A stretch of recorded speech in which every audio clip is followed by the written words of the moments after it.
একটি বৃত্তাকার বাগানের ব্যাস 60 হলে বৃত্তাকার বাগান, এগুলো চিত্র যদি অঙ্কন করা যায় খুব ইজি হয়ে যায়। বৃত্তাকার বাগানের ব্যাস, ব্যাস মানে কি? ব্যাস মানে কেন্দ্রগামী যে যায় এটা হচ্ছে ব্যাস, ব্যাস হচ্ছে কত? 60। এখন এই জায়গায় ব্যাসের জায়গায় ব্যাসার্ধ দেওয়া থাকতে পারে, ব্যাসার্ধ মানে যে অর্ধেক, অর্ধেক যদি ব্যাসার্ধ মনে করি 7 দেওয়া আছে বা যাই হোক দেওয়া আছে, তো ব্যাস দেওয়া থাকতে পারে, ব্যাসার্ধ দেওয়া থাকতে পারে। বৃত্তটির অন্তর্লিখিত বর্গের বাহুর দৈর্ঘ্য কত, বা অন্তর্লিখিত বর্গের ক্ষেত্রফল কত, যাই বলো বাহুর দৈর্ঘ্য পাইলে ক্ষেত্রফল স্কয়ার করে দিলে হয়ে যায়। তো এই বৃত্তের ভিতরে যদি অন্তর্লিখিত মনে করলাম এই হচ্ছে একটি বর্গ, সমান দেখা যাক বা না যাক এটাই বর্গ ধরে নিলাম। এখন এই হচ্ছে কেন্দ্র ও কেন্দ্র বিশিষ্ট বৃত্তে, এর ব্যাস 60।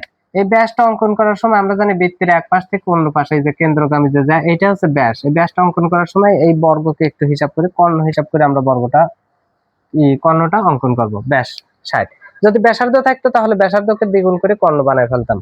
তো এই যে কর্ণ, এই 60 ব্যাস, এই বৃত্তের যে ব্যাস, এই ব্যাসটাই কিন্তু এই বর্গের কর্ণ। তো বর্গের কর্ণের সূত্র কি? √2a।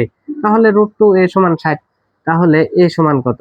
a সমান 60 ভাগ √2। তো এর মান যখন পাইছি, এইটা ক্যালকুলেশন করে যা হবে সেটাই বাহুর দৈর্ঘ্য। যদি ক্ষেত্রফল বলতে, ক্ষেত্রফল সমান হচ্ছে বর্গের ক্ষেত্রফল a স্কয়ার মানে বাহুর স্কয়ার।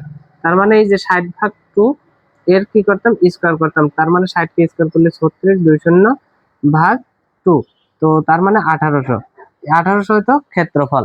আশা করি বুঝতে পারছি। এই ধরনের যতগুলো অঙ্ক আছে এরকম শুধু এই ব্যাস থাকবে না, ব্যাসার্ধ থাকলেও একই। আবার এই এক কথা এরকম কর্ণ দিয়ে একটা 100% আসার সম্ভাবনা, সেইগুলো একটু রিভাইজ দিবা, যেগুলো আমি বলে দিচ্ছি। একটা হচ্ছে বর্গের কর্ণের বিষয়, একটা ঘনকের কর্ণের বিষয়।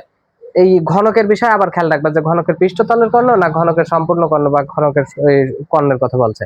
এই কয়েকটা বিষয় 100% যদি এই কর্ণ সম্পর্কে জানি তাহলে 100% ক নাম্বারের জন্য একমাত্র কমন আসবেই ইনশাল্লাহ।